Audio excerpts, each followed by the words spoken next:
living in testing times, with the world grappling with the largest public health crisis in recent times, the socio-economic impact of which will be challenging to overcome immediately. However, what this crisis has also highlighted and actually accelerated is the advancement in science and technology and innovation and how imperative they are for scalable and sustainable socio-economic progress of any country. A robust research and development ecosystems are essential for any nation, especially since it will have long-lasting financial impact on businesses. In line with the same, we're here today to inaugurate the Global R&D Summit 2020, an annual flagship event and a joint initiative of DST and FICCI. The Global R&D 2020 Summit comes at an important juncture. This year, we focus aptly on building resilient economies through technology and innovation, industry and science collaboration in the new world order. We have specifically chosen 5 sectors that have the highest societal and business impact, especially in the current times. The first one is health, which I'm sure you'll all agree is topmost priority in the world today. The second one is digital infrastructure and broadband, which has now become an absolute must for every citizen, and which is how we are actually having this conference virtually today. The third focus is agri-tech, the fourth is skilling, and the fifth is innovation clusters. It is evidently clear, and the COVID crisis has taught us that international collaborations are going to accelerate, and they will redefine how we address unprecedented challenges together. It is imperative that nations, industry, academia, and entrepreneurs come together to pool their knowledge and all the resources that they have to create efficient and affordable solutions. Over the course of these 3 days, we'll be hearing from industry experts, global CEOs, academics, government leaders, and other ecosystems players. We have more than 80 speakers lined up from around the world. And we'll be talking about collaborations, partnership, and strategies across regions, technologies, and innovation that can be leveraged for long-term societal impact. We have a very distinguished set of speakers for this inaugural session, and I'm actually happy to say that we have 5 speakers from 5 different cities, in the world come to the same platform. We hope that this summit will prove to be a very fruitful and engaging platform for all of us to deliberate on key issues in science, technology, and innovation, and provide useful insight as to how we can sustain and grow during these current challenging times. Thank you. Now I will actually kick off the actual formal inaugural session. And for this session, we have, as I said, very distinguished speakers with us. Opening remarks will be made by Dr. Sangeeta Reddy, who is the President, FICCI and Managing Director. A little bit by the introduction, Dr. Sangeeta Reddy is a global healthcare influencer, healthcare technocrat, social entrepreneur, and humanitarian. Passionately committed to transforming healthcare systems through technological advancement, she is accelerating positive transformation for effective healthcare service delivery. As a very influential policymaker and reformist, she is actively engaged with governments and industry bodies on aspects of public health and policy development. She has advocated and influenced policy reforms and is an acclaimed speaker on global healthcare forums around the world, including the World Health Organization. Dr. Sangeeta Reddy is a member of World Economic Forum, and in December 2019, she became the president of the Industry and Commerce Chamber, FICCI, for the current financial year. Over to you, Dr. Sangeeta Reddy, for your opening remarks, please. Good evening and namaste. It's a great pleasure to see you all and to be with you at this very exciting and truly significant virtual global R&D summit. I'm extremely happy to see innovators who have focused on bringing innovation to impact society, like Desh Deshpande, my friend and acquaintance from a long time ago, and we're happy to reacquaint on this platform. Mr. Palak, your youth and contribution in a significant area of using your ability to influence policy to impact society is very well known. And I want to especially thank you also. I think this is your second FICCI platform in a week's span. So I missed you on the earlier session. I'm very happy to connect with you. I would like to acknowledge, appreciate, and thank the Department of Science and Technology, Government of India, who is FICCI's partner in this Global R&D Summit.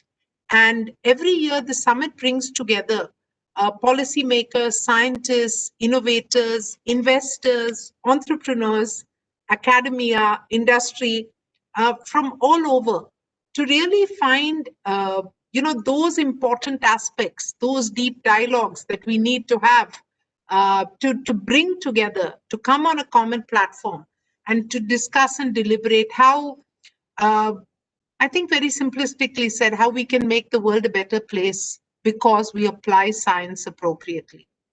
And the science of today is really the technology of tomorrow.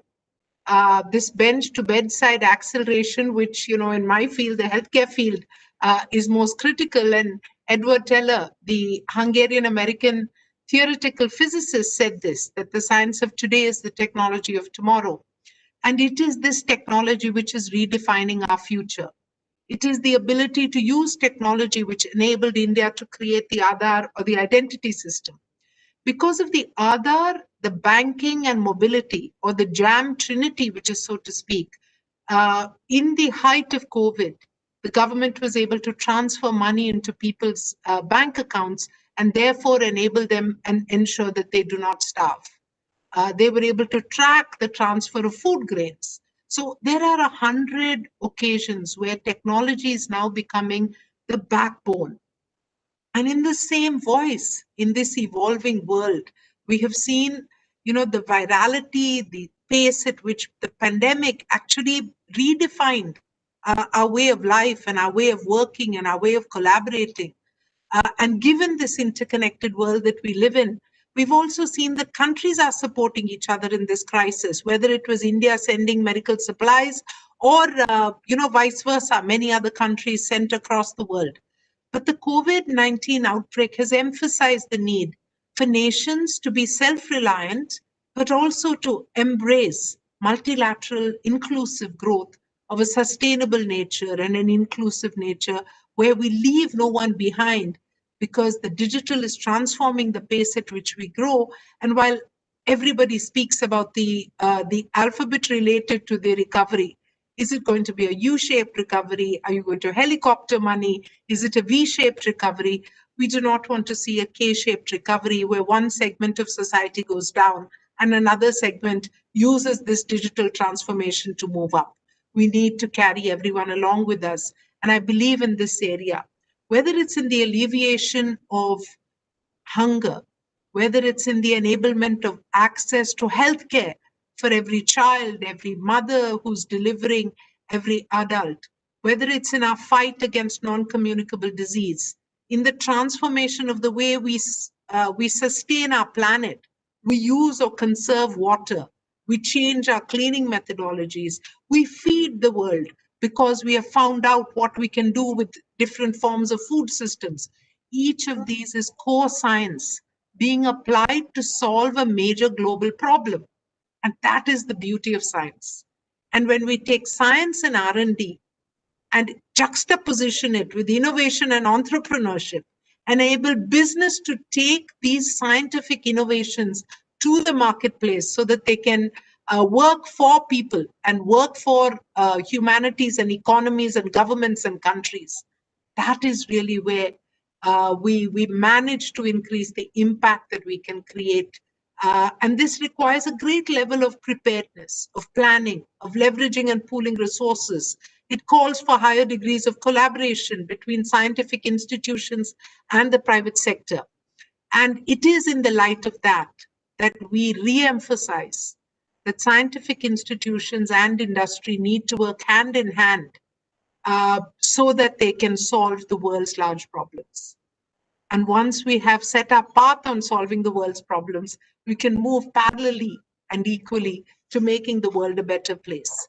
So whether it's precision medicine or nanotechnology, whether it's immunotherapy or energy storage, whether it's smart materials or 3D printing, whether it's virtual reality or augmented reality or platform learning, or using these platforms to enable translation, so that while one may speak in English, it can be translated, heard, understood, and imbibed in 100 languages across the world.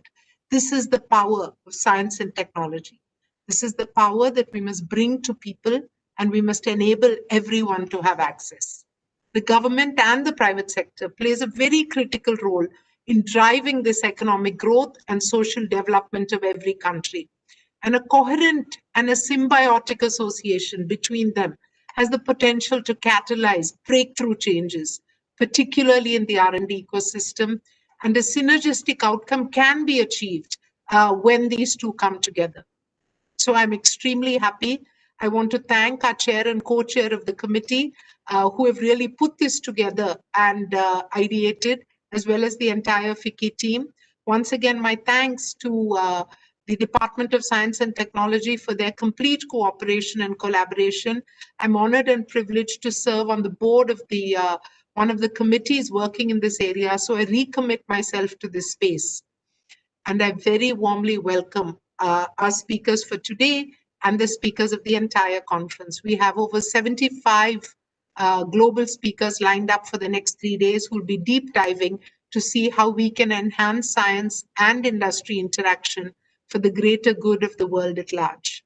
I wish the summit all success and look forward to this theme continuing beyond the 3 days into making it a way of life. Thank you all very much, and namaste. Good luck and thank you. Thank you, Dr. Reddy, for really setting the context and what I think is possible and what I'm sure the next few days of deliberation will actually result into some concrete outcomes. Next up, it's my pleasure to introduce our next keynote speaker, Dr. Gururaj Deshpande. Dr. Deshpande is a Boston-based influential technology entrepreneur, visionary whose companies and ideas have often reshaped entire industries. Dr. Deshpande has been involved either as a founder, a founding investor, or a chairman of several companies which became global industry leaders with several $1 billion in revenues. He is widely respected for his contribution to education, social entrepreneurship, and greater community. Dr. Deshpande was the co-chair of National Council to support President Obama's innovation and entrepreneurship strategy. He's a life member on the board of MIT in Boston and is a past chairman of TIE Global. His generous donations and support has created institutions such as MIT's Deshpande Center for Technological Innovation, Deshpande Center for Social Entrepreneurship for Hubli in India, and many others. And on a personal note, I have had the privilege of working with Dr. Deshpande as a founding member and investor and chairman of Tejas Networks Limited, the first deep tech startup which actually went public in India. So over to you, Desh, and look forward to hearing from you. Thank you, Sanjay. Honorable Minister, Sangeeta, Dilip, and the leadership of FICCI and friends. As Sangeeta said, science and technology is what has really made a big difference in everything.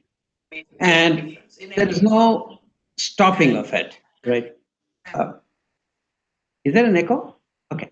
So what I want to do is to dig a little deeper in terms of how do we bring all the players together to really have the intended impact that we want to see.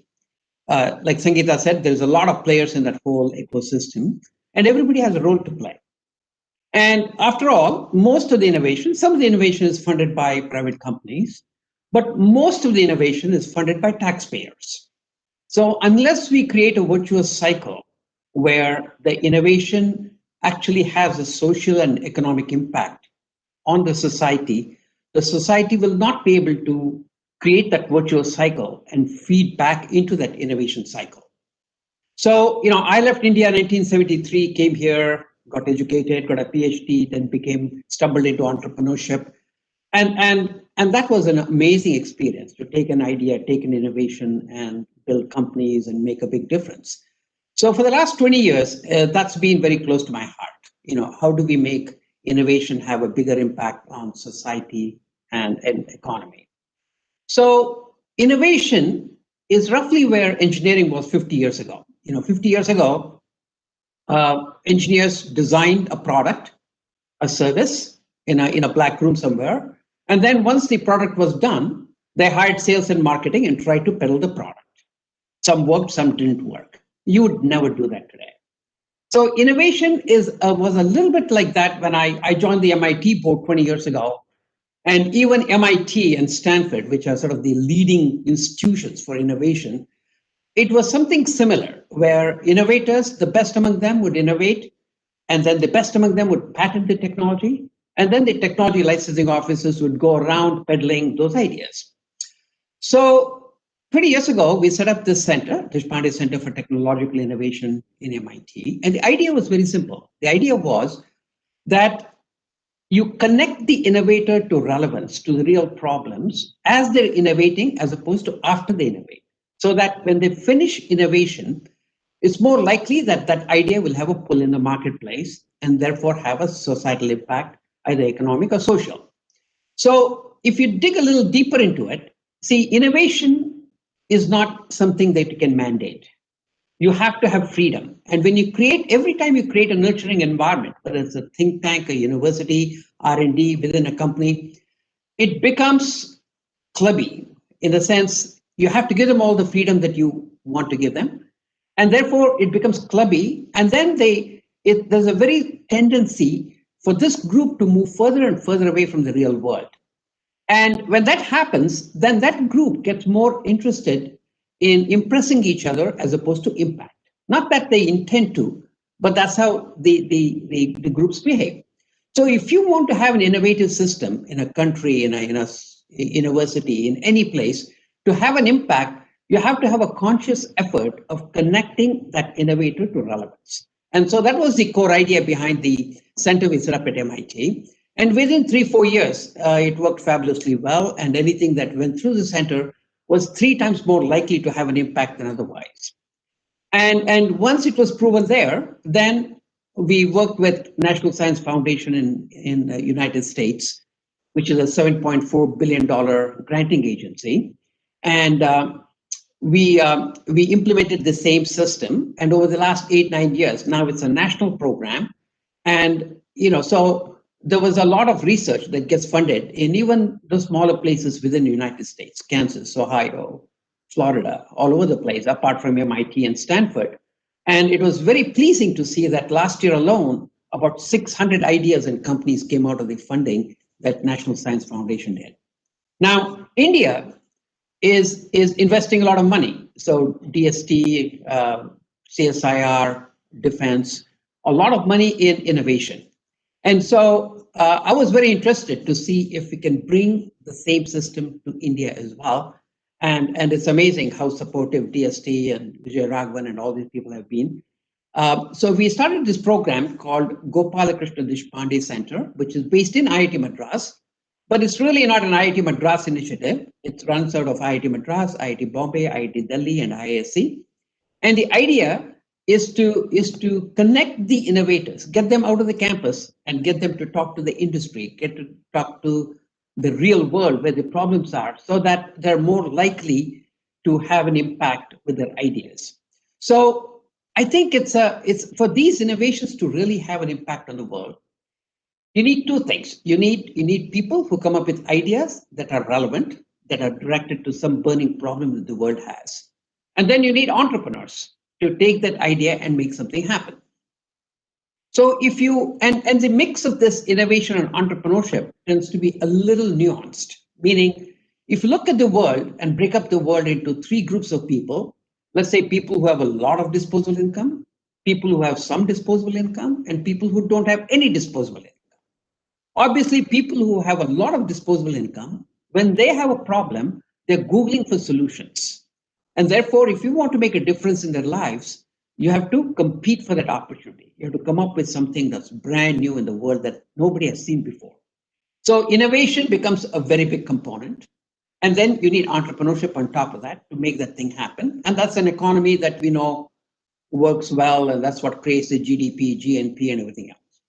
Now, when people have not that much disposable income, then the product has to have a lot more targeted use. It has to make a meaningful difference on the lives of the people for whatever they can afford. So frugal innovation, the area where India seems to be excelling right now, and they need to continue to build on that. And then if you go all the way to the bottom, where people don't really have any disposable income, innovation takes a role, a little bit of a backseat, meaning it's very important to make sure that you're creating solutions, you're co-creating the solutions with them and building capacity within those communities to absorb those solutions. Because before you build that ability to absorb innovation, throwing innovation at those problems will not have an impact. But what I find is that if you create that capacity within those communities to absorb innovation and then slowly start injecting bigger and bigger ideas into those communities, the solutions can scale. And then you can use all the innovation that you use in the other pieces of the economy to really bring these people up so that they have some disposable income and they become a part of that free market economy that you create for people with some disposable income. So I think innovation and entrepreneurship can play a big role in terms of really uplifting all the three groups of people, and everybody has to play a role. Universities have to start getting beyond their campuses so that they reach out and they're really aware of the real problems, and so they're not just changing ideas for the sake of ideas, but actually solving real problems. So getting them out of the campus is very important. The industries have to reach out. In the past, industries have worked with universities, but typically they tend to be a little bit more like, hey, I have this problem, can you solve this problem? So it's a directed research. Directed research does not lead to breakthrough innovations. If you look at the innovation, for example, the cancer center that we have here in MIT, there is some biologist, but there are civil engineers, there is mechanical engineers, there are economists, there are all kinds of people, and it takes that multidisciplinary approach to really come up with breakthrough solutions for these societal problems. And therefore, I think we need to find a way so that the industry actually seeks good thinkers, good innovators, and rub shoulders with them to see how their problems can be solved in a way that's very different than the way they know how to solve it. Governments obviously have to reduce the friction. They have to reduce the friction, and they have to encourage people to make these connections so that they can reward people. And I think there's quite a few good established methodologies that are getting developed now. And so the countries have to embrace those techniques so that they have a very good way of connecting these two people so that they have good ideas coming out. And then, of course, you need the infrastructure to develop entrepreneurship, because these ideas don't go anywhere unless you have men and women who are really excited about taking these ideas and are willing to commit their life to make something happen. So, I'm very bullish on the ability of the young men and women to solve, problems look daunting, but it's amazing what can happen. I'm seeing it right here firsthand at MIT, how the, right after COVID, the vaccine Moderna, that's a technology that came out of MIT, how they've been able to develop vaccines typically took 10, 15, 20 years. And now they're able to do it within 10 months. There's one technology that was funded by the Deshpande Center here at MIT, where they're coming up with this paper testing. So it's a strip of paper. So you can produce, I don't know, maybe 60 million of these strips a day. And so that you can actually just spit on it and it tells you whether you're positive or negative for COVID. And but all these things don't happen by themselves. You need innovators who are aware of the real problems, and then you need the industry. For example, there's no way you can create these strips without the technology of companies like 3M, which really, really excel in terms of how to put this protein coating on the paper and produce millions of these strips of paper. So I think it's if we really want to solve problems, and if we can actually get the thinkers to do and the doers to think. So the world usually separates itself into thinkers and doers. There are people who actually make things happen, and then there are people who think. And that's the way the world used to be. In fact, MIT's motto is hands and brains, right? Hands and minds.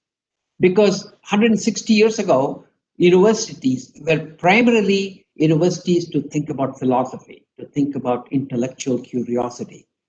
They did not use the knowledge to actually benefit the humanity. And now MIT has changed its logo, and they've included that you need to really combine heads, hands, and heart.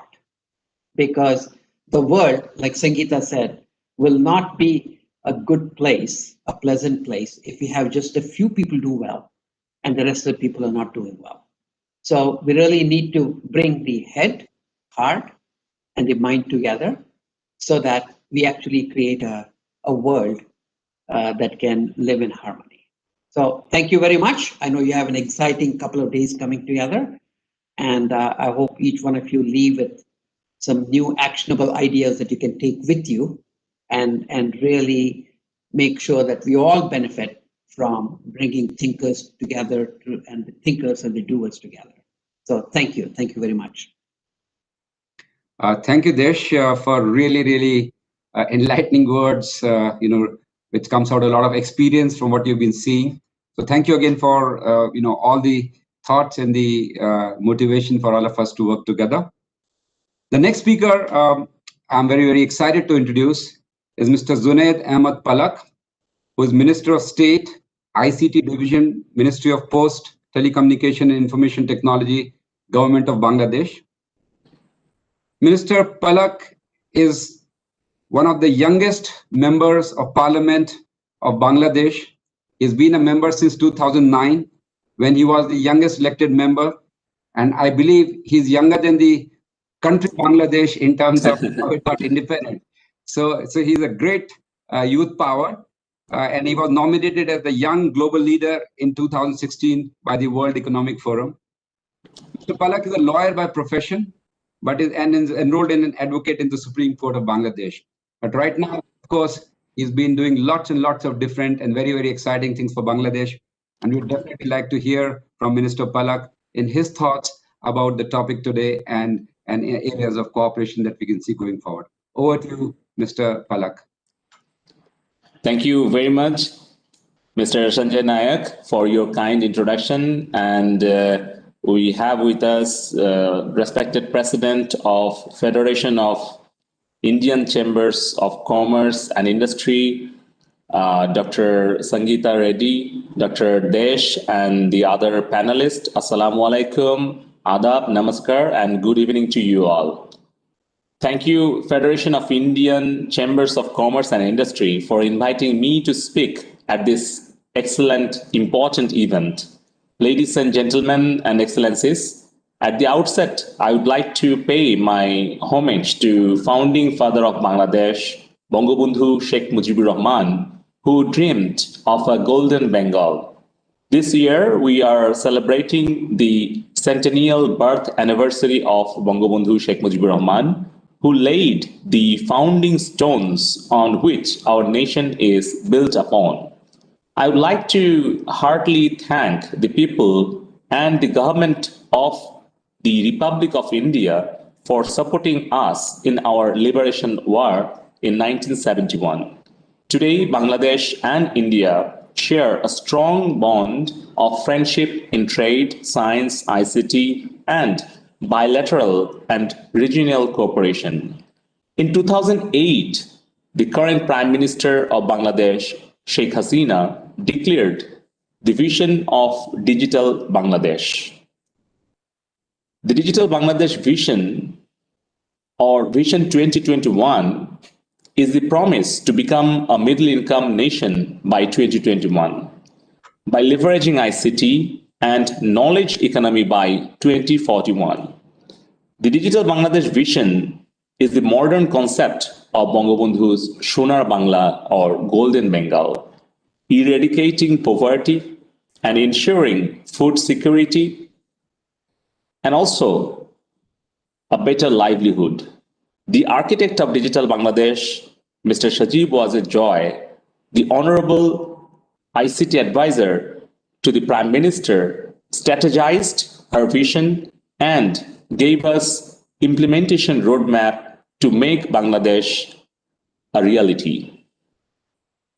The strategic leadership of these three leaders is the guiding light that has helped Bangladesh graduate from least developed nation to a middle-income economy and well in our way to becoming a knowledge-based economy in 2041. Distinguished panelists, the primary focus of the Digital Bangladesh vision has been on innovation. In 2010, we innovated Union Digital Centers, which is a public-private partnership model for service delivery to the last mile, for which we have received many international awards. In 2010, our leadership had the foresight to understand the impact of mobile financial services, and we approved the policy that led to the evolution of mobile financial services in Bangladesh, resulting in companies like Bikash, which is one of the top mobile financial platforms in the world.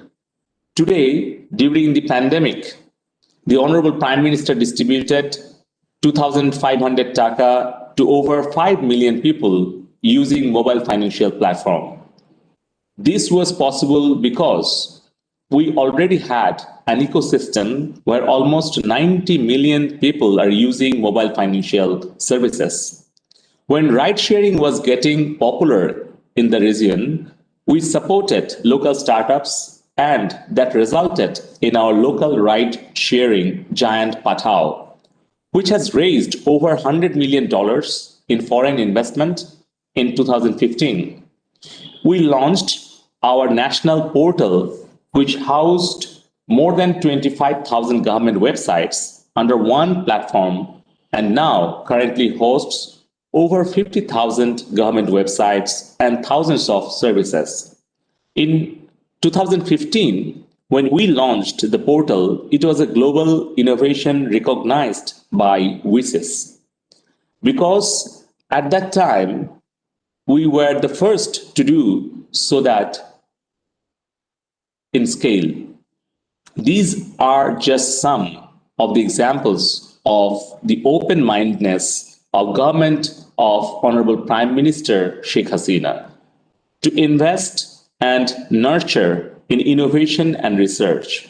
Ladies and gentlemen, under the ICT division, we have created an innovation lab and innovation design and entrepreneurship academy, through which we support research and development projects and startups.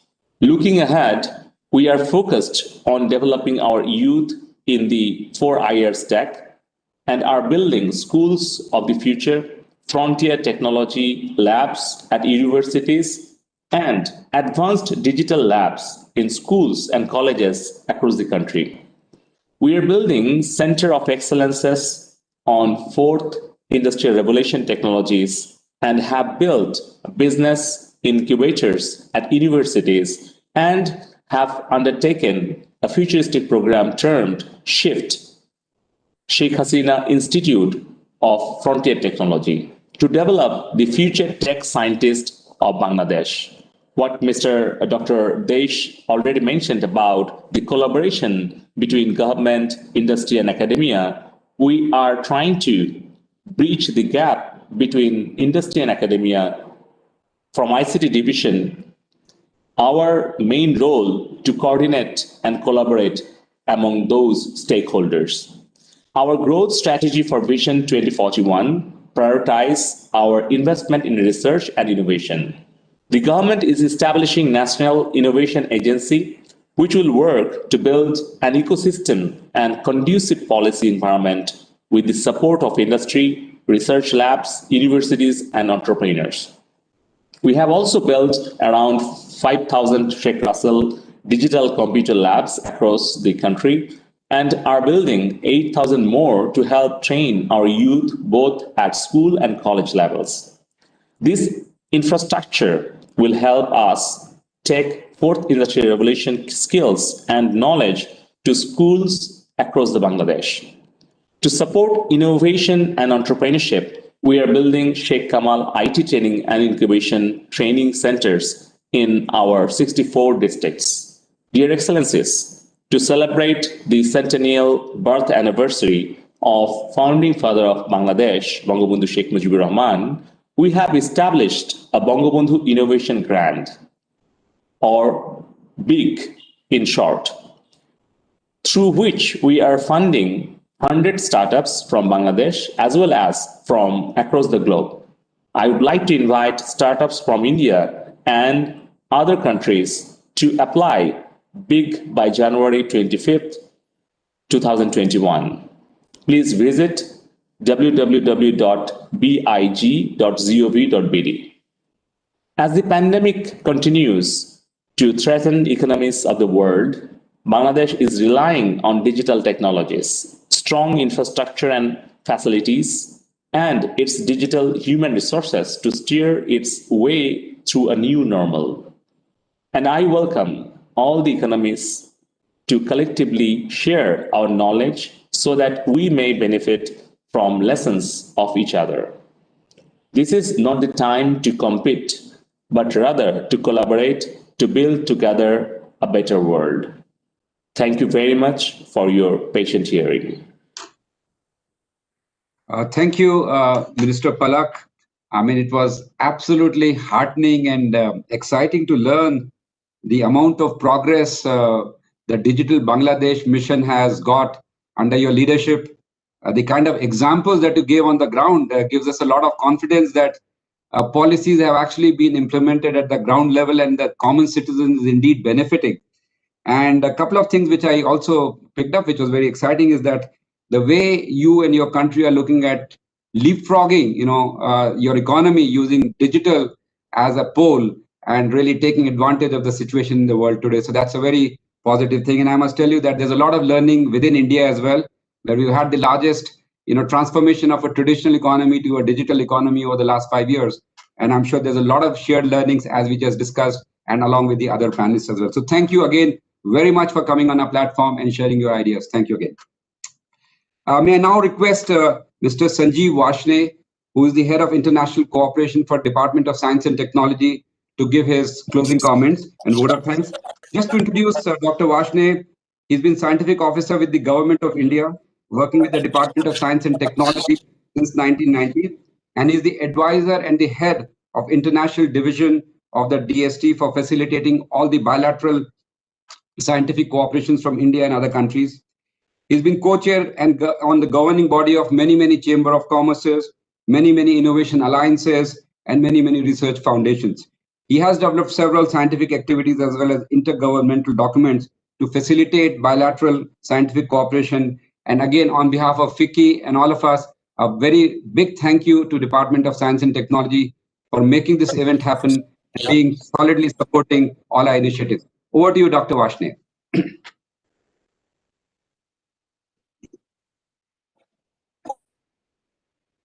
Just one more thing before that. One other stuff I just wanted to mention, that Dr. Harshwathan, who is the Honorable Minister for Health and Family Welfare and Science and Technology, Government of India, he was originally supposed to come and join us for this session, but he could not come. We actually have a recorded message from his side for the event.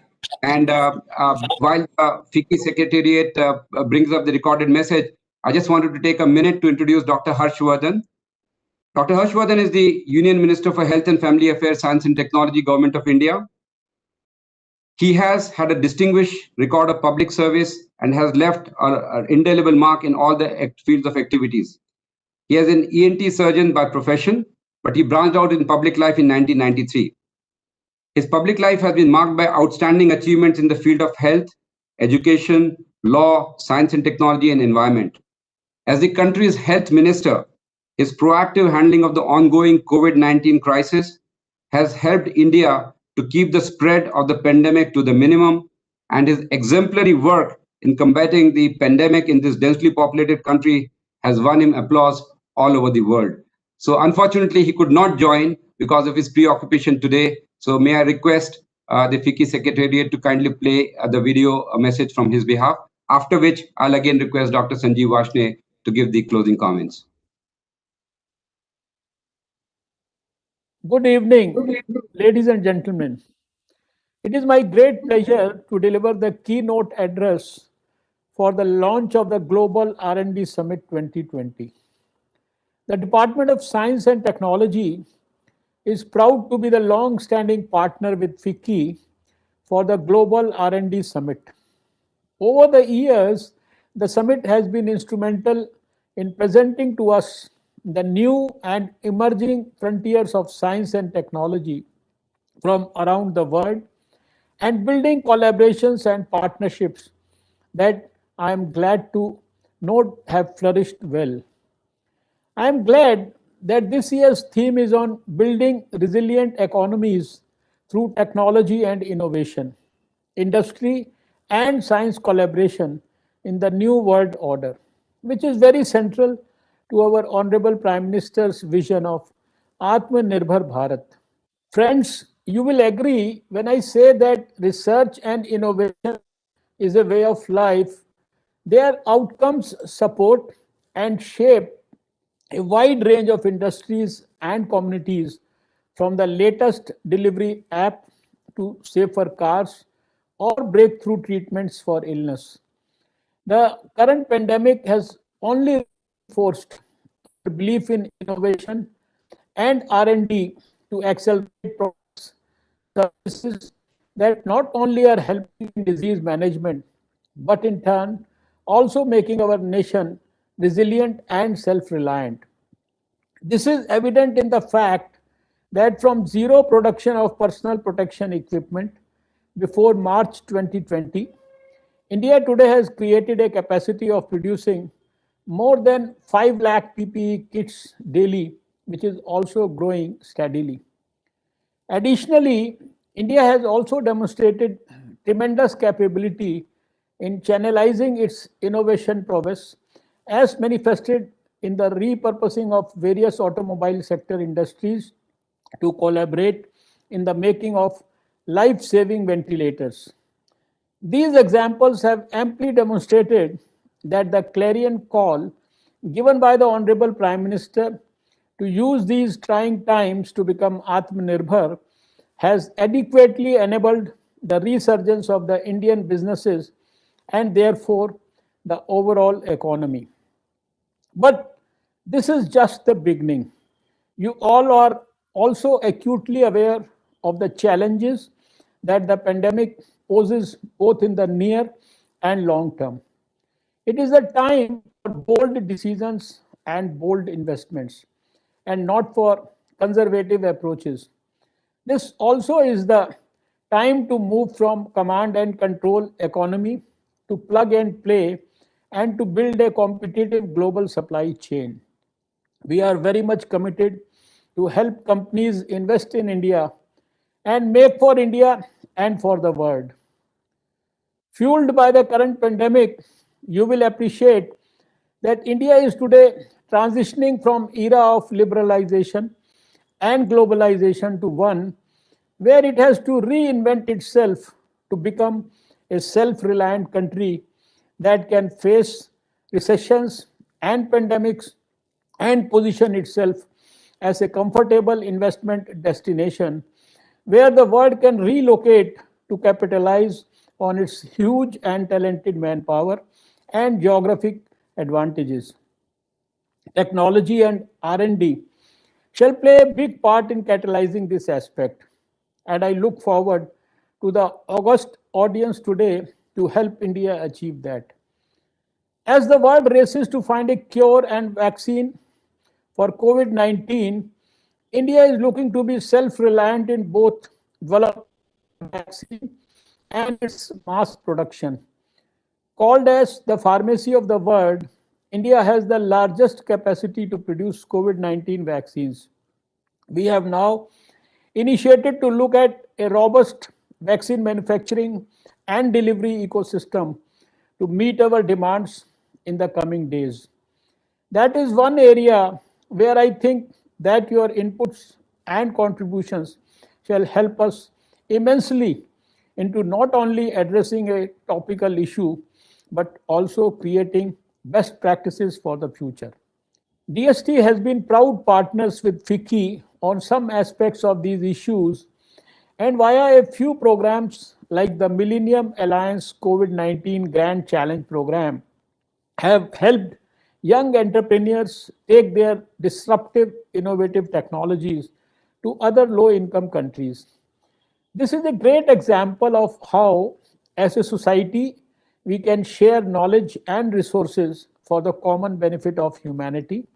And I thank FICCI for their continued support to us on this.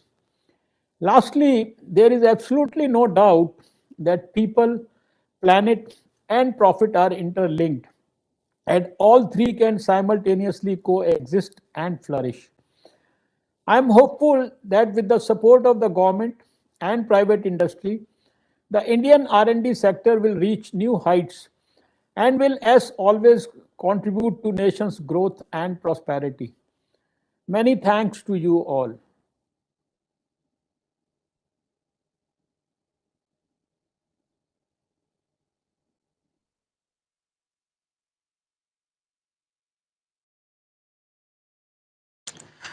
Sir, you are on mute. Sorry, yeah. On behalf of FICCI and everybody else, I really thank Dr. Harshwathan, our Honorable Minister for Science and Technology as well as Health, for his encouraging words, as well as the support that he has been giving to FICCI and this platform for so many years. Thank you, sir. Now, may I request Mr. Sanjeev Varshney from Head International Cooperation, Department of Science and Technology, to give his vote of thanks, please.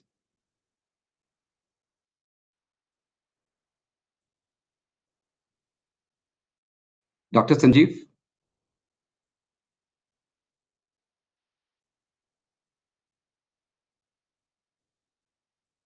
Dr. Varshney, you're muted. Yeah.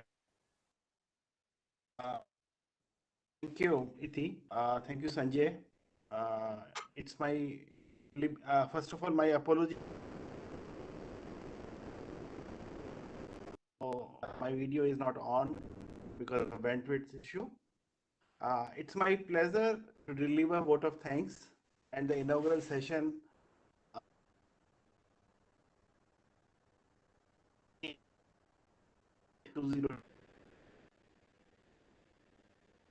Thank all esteemed speakers who have joined us today to discuss the way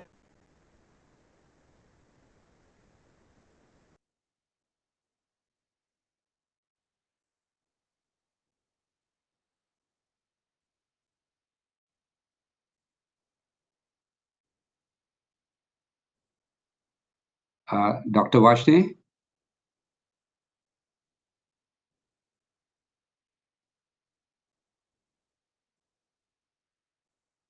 come to the market in many parts of the world. Research institute and university. In two broad ways.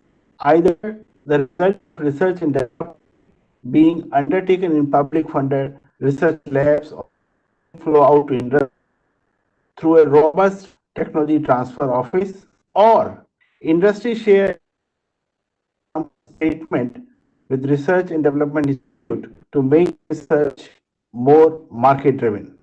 COVID-19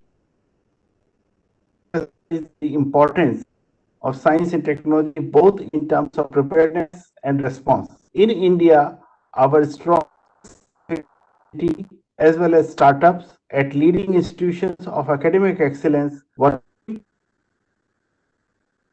and develop innovative, low-cost rights, tracing application, low-cost ventilator, disinfectant, personal protection kits, among other items. The pandemic has also once again underlined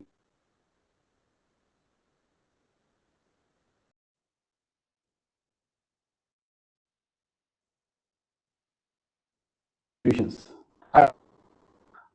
Global R&D Summit provides a great platform for us to discuss how industry can meet science for higher translation research work. We have 50 joining us over 3 days and participation from number of countries, including the Minister of Bangladesh we just heard, then USA, UK, Israel, Africa, Japan, and then several organizations like ASEAN, BIMSTEC, France, and Germany. I'm sure that we are going to have very interesting conversation over these sessions. I take this opportunity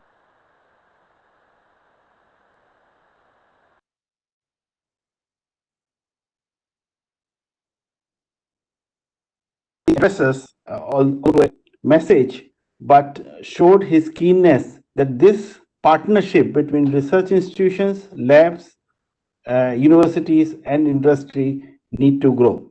I would also like to thank Dr. Ashutosh Sharma, who helped us to develop such partnership. It's a pleasure to have Bangladesh Minister for Ministry of Post, Telecommunication and Information Technology, His Excellency Mr. Zunit Ahmed Palak, for his visionary address today and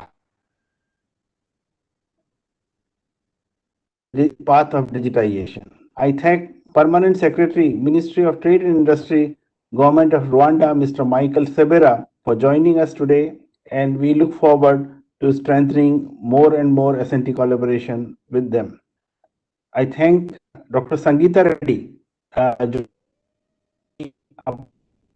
President FICCI, for partnering with DST for the Global R&D Summit. DST have been long partners, and I partnership when we talk of science meeting industry. DST and FICCI collaborate to science and industry. Mr. Sanjay Nayak, CEO and MD, Tejas Network, and Mr. Jagdish Mitra, Chief Strategy and Growth Officer at Tech Mahindra, the Chair and Co-Chair of FICCI S&T Committee, for their engagements in designing this summit, and look forward to working with. In fact, I would also like to thank all participants who are getting benefited from the conversation we are having, and I'm sure each one of them was going to contribute for the further engagement of this unique partnership. With this, we open the summit for plenary discussions. Thank you. Thank you. And we look forward to the rest of the sessions for the day. Thank you all the panelists, and thank you again.